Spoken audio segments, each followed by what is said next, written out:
بھارت جو کہ خطے کے اور پورے علاقے کے امن کو ہمیشہ خراب کرنے کے در پہ رہتا ہے. سندھ طاس معاہدہ بھارت نے یک طرفہ طور پر معطل کیا، عالمی قوانین کی خلاف ورزی ہے. ورلڈ بینک نے بھی اس کو وائلیشن قرار دیا. اب امریکی جریدے نے بھی سندھ طاس معاہدے کے اوپر پاکستان کے موقف کی کھل کر حمایت کی ہے، اور ساتھ اس نے یہ قرار دیا ہے کہ بھارت کا سندھ طاس معاہدہ معطل کرنا علاقائی امن کے لیے خطرہ ہے. عالمی دنیا بھی کہہ رہی ہے اور پاکستان بھی اس سے پہلے کہہ چکا ہے کہ اس کے اوپر کوئی کمپرومائز نہیں ہوگا، اس کے کانسیکوینسز بھارت کی توقع سے بھی زیادہ ہوں گے.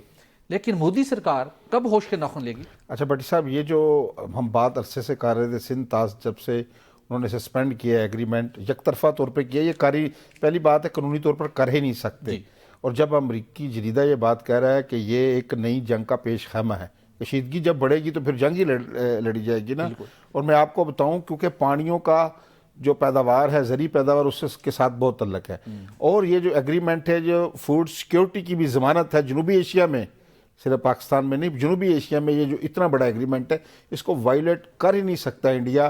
اگر اس نے یہ یک طرفہ اقدام کیا ہے تو واضح کر رہا ہے امریکی جریدہ، وہ کہہ رہا ہے کہ اگر آپ نے دنیا نے اس طرف توجہ نہ دی، بھارت کو اس پر مائل نہ کیا کہ وہ یک طرفہ اقدامات کرے گا، تو پاکستان کے پاس کوئی جواز اس کو کاؤنٹر کرنے کے لیے، یعنی کہ ایک نئی جنگ، ایک نیا تنازع ابھر کر سامنے آ سکتا ہے. اب بھارت کو ہوش کے ناحل لینے چاہیے.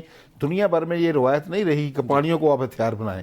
یہ انسانی زندگی کے ساتھ منسلک چیزیں ہیں، ٹھیک ہے. اگر پاکستان بھی ایسا کرے، کسی کا پانی روکے، تو یہ بھی اتنا ہی بڑا جرم ہے جتنا بھارت کر رہا ہے. لیکن یہ ابھی تو انہوں نے اس کے علاوہ وہ کر کے رہا ہے، یہ سسپینڈ کرنے کے بعد وہاں وہ ڈیم بنا رہا ہے، ٹھیک ہے نا، اپنی چیزیں کر رہا ہے. پانی کو روکنے کے لیے اس نے اس کو اس اقدام سے اس وقت دنیا نے روکنا ہے.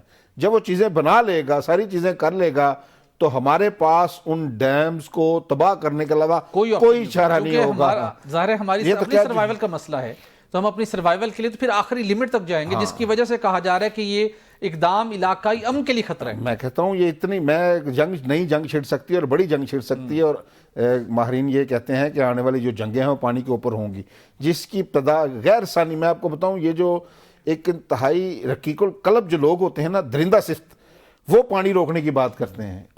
ہم تو پرندوں کا پانی روک سکتے ہیں، آپ جانوروں کو پانی منع کر سکتے ہیں. یہ جیتے جاگتے انسانوں کا ملک ہے، 25 کروڑ لوگ یہاں بستے ہیں. آپ کہہ رہے ہیں پانی تو خدا کی طرف سے قدرتی تو صدیوں سے بہ رہا ہے. یہ ایک مودی کو ایک شرارت سوجی ہے. اس ایسے جملوں کی میں آپ کو بتاؤں، خدا کی طرف سے بھی عذاب نازل ہوتا ہے. یہ جتنی بھی قومیں تباہ ہوئی نا ماضی کی، ان کے قصے پڑھ لیجئے. جب اس طرح کی فرعونیت کو دکھاتا نا شخص، میں فلانے کا رزق بند کر دوں گا، میں اس کو جینے نہیں دوں گا، تو پھر عذاب الہی بھی نازل ہوتا ہے. لیکن یہ جنگ روکنے کے لیے، کشیدگی کو بڑھاوے کو روکنے کے لیے، ہم تو یہ بات پاکستان کے جو جتنا بھی میڈیا یہ بات کہہ رہا ہے، لیکن اب انٹرنیشنل میڈیا نے بھی اس کی طرف توجہ دی ہے، اور جو پاکستان کا موقف ہے اس کو انہوں نے کہا کہ یہ درست قرار دیا ہے. اس لیے فوری طور پر ابھی جو کچھ کرنا ہے. جب چیزیں بن جائیں گی، پانی ڈیورٹ ہو جائے گا، اس کے بعد پاکستان کے پاس جنگ کے علاوہ کوئی آپشن نہیں ہے. بالکل ٹھیک.